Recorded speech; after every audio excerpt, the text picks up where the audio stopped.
Bonsoir à tous, bonsoir à tous. C'est Trading avec vous. Pour les musulmans, c'est Haftorkom, ceux qui ont mangé, d'accord, qui ont cassé leur ramadan. Bon ramadan à tous. À tous les musulmans du monde, ok. Je vais revenir sur le BTC, d'accord, sur le BTC. Comme je l'avais annoncé hier, vous vous rappelez, je vous ai dit, hop, il va revenir dans cette zone ici. Et il nous a fait quoi? Eh ben, il est venu pile poil dans la zone que j'avais tracée. La voici. Ok, les deux petites lignes vertes ici que j'avais tracées. J'avais un déséquilibre de marché ici. Donc hop, il est revenu ici dans le déséquilibre de marché. Après l'explication détaillée, donc là on va repartir ici. Donc je vais partir en H2. Donc on a ici une descente. Donc on avait ici une distribution qui s'est mise en place, qui a emmené prix vers le bas sous le saut qui est là. Donc on est venu ici faire le deuxième saut. À partir d'ici, ok, on a eu ici une hausse. Donc ici la prise d'achat sur les 32 700 était intéressante. Voir la seconde qui s'est mise ici. Comme je vous ai dit ici, on avait ici une grosse accumulation qui se met en place. Et on a de fortes probabilités d'aller chercher ici la partie haute qui se trouve ici entre 51 000 et 56 000 dollars. Car ici, j'ai un gros déséquilibre, une accélération baissière avec ici une intention baissière où ici, vous avez ici une entrée ici européenne, asiatiques et américaines qui ont scellé le BTC. Donc cette position sera fortement défendue. Donc le prix aura du mal à dépasser cette position-là. Mais on peut venir bien sûr la rechecker. La rechecker pour après une baisse. Donc pour moi déjà la hausse ici sur cette zone-là entre 51 000 et 56 000 dollars on va dire est à forte probabilité d'être réalisée. Ça c'est la vision lointaine, long terme. Bien sûr, dans cette vision long terme, on a bien sûr du trading à faire. Comme là, il y avait une hausse, un retracement, une hausse, un retracement, une zone intéressante. On a ici, hop, pris la liquidité. Si j'analyse bien ici, j'avais un BC. Ici, j'avais un saut. Donc forcément ici, j'ai un UT, un UTAD qui m'attend d'être fait. Et ce n'est pas le cas. Donc sur cette zone, il y a une zone de Bagdad ici. Ok, vous le voyez ici. On va y rentrer directement. Donc je vais passer en 15 minutes. Donc sur cette zone-là, ok, la zone Bagdad, que je vais vous expliquer. Donc là, on a eu une hausse et on a ici une entrée ici européenne, US et asiatique en accélération haussière. Donc là, on a une grosse intention haussière. Vous la voyez ici, grosse intention haussière avec un déséquilibre de marché qui s'est effectué ici. Donc on a un price delivery. Le prix, qu'est-ce qu'il a fait? Il est revenu ici à ce niveau-là. Donc on a une accélération haussière, revenu au point de départ. Donc à ce niveau-là ici, on a encore à nouveau asiatique, européenne, US qui ont défendu ce prix-là. Vous le voyez ici. Ici, je vous ai mis les annotations. Habituellement, je ne les mets pas, mais je vous les ai mis. Les ai mises pour que vous puissiez comprendre. Ici, qu'est-ce qui s'est passé? Ben, les US, ils ont fait quoi? Ils sont rentrés fortement ici en achat. Donc là, ils ont poussé fortement le prix vers le bas.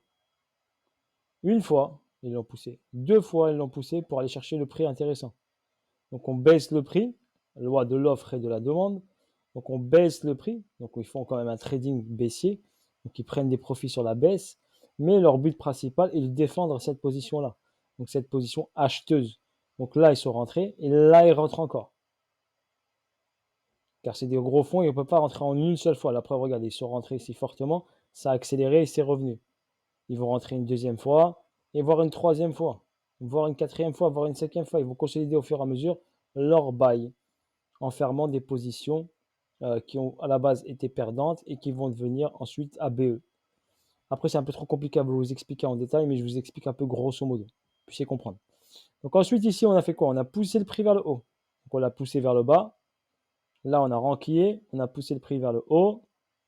Et on est venu pile poil ici. Vous voyez ici, vous vous rappelez, sur cette zone-là, ici où le prix était défendu. Donc si on avait des ordres ici, et ben ici, on avait des ordres d'achat ici, ou de vente. Ils ont fermé quelques petits ordres ici, gagnants ou perdants, on s'en fiche. Et après, ils ont poussé le prix vers le bas. Pourquoi? Pour que le prix encore soit plus intéressant. Donc le prix soit intéressant. Donc le prix revenu sur cette zone. Regardez, première entrée. On a poussé le prix vers le bas. Deuxième entrée. On a repoussé le prix vers le bas, regardez. Ouverture US, est-ce que c'est un hasard? Non, regardez. Ouverture US, aujourd'hui, 14h30. On a poussé le prix au point de départ d'hier soir, 20h45. Ce n'est pas un hasard. Donc, on a poussé le prix vers le bas pour aller chercher cette zone-là. Et ici, on a eu pile poil le retour sur ce niveau-là. Et là, on a quoi? Une grosse réaction haussière que je vous ai entouré là. Donc, une grosse réaction haussière. Si on check les volumes, on va regarder ici vite fait les volumes pour vous les montrer. Donc là, regardez, on a un gros volume vendeur ici qui a poussé le prix vers le bas. Ensuite, on a des volumes acheteurs en masse. On a acheté ici, hop, pour pousser le prix vers le haut. Ici, on a, regardé, gros ordre de vente pour pousser le prix vers le bas pour qu'il ne devienne pas cher. On a vidé ici les positions vendeuses. Et ensuite, on a ranquillé par des positions acheteuses. Et on regarde ici bien, regardez, gros volume ici acheteur. Vous le voyez ici, gros volume acheteur sur la zone qui est là. Donc regardez, volume qui baisse, qui baisse, qui baisse, accélération des volumes. Donc là, on fait chuter le prix à 14h30. On le fait chuter ici, bougie, hop, baissière, on le fait chuter. Et ensuite, derrière, on le rachète.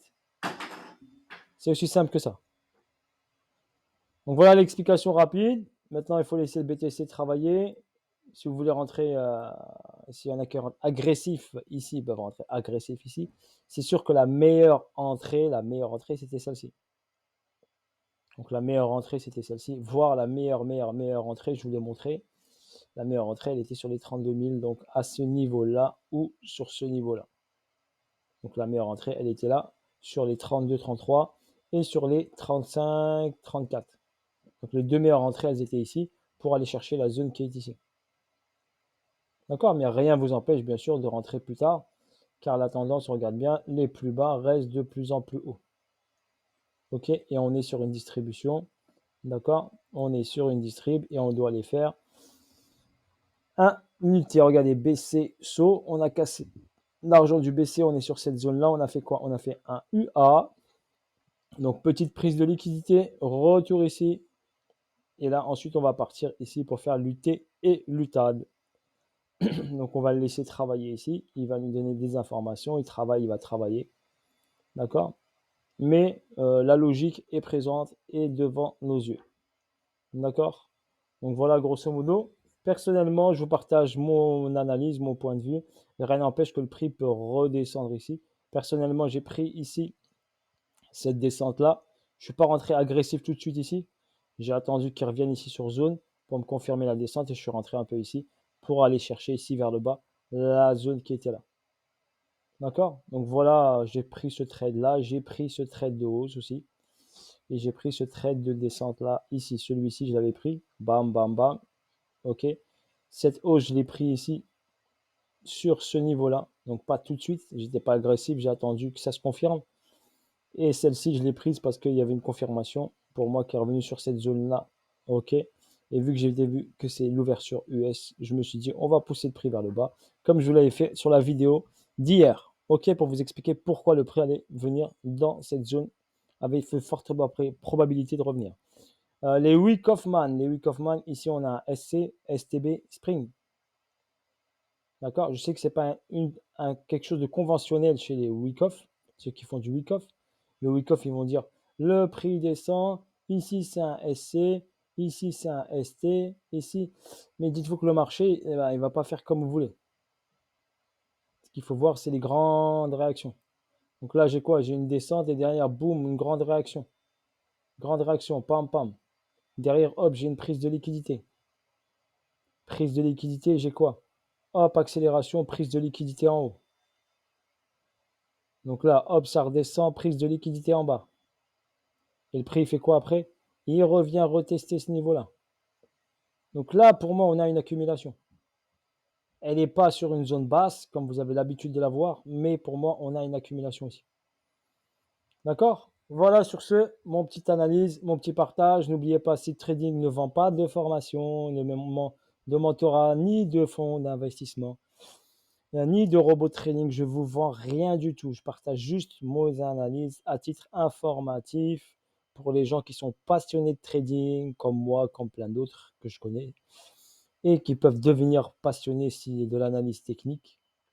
D'accord? Donc regardez, il y a le fondamental, il y a tout ce que vous voulez, mais moi je me fie aux analyses techniques, c'est beaucoup plus puissant que tous les fondamentaux, tout ce que vous pouvez voir. D'accord? Moi je me fie au graphique, le graphique qui me donne toutes les données, et avec ces données, j'analyse ce qui se passe sur le marché. Ok, voilà, sur ce, bis à tous, force à vous tous, et à bientôt pour de nouvelles aventures. Salut à tous, ciao ciao, bye bye.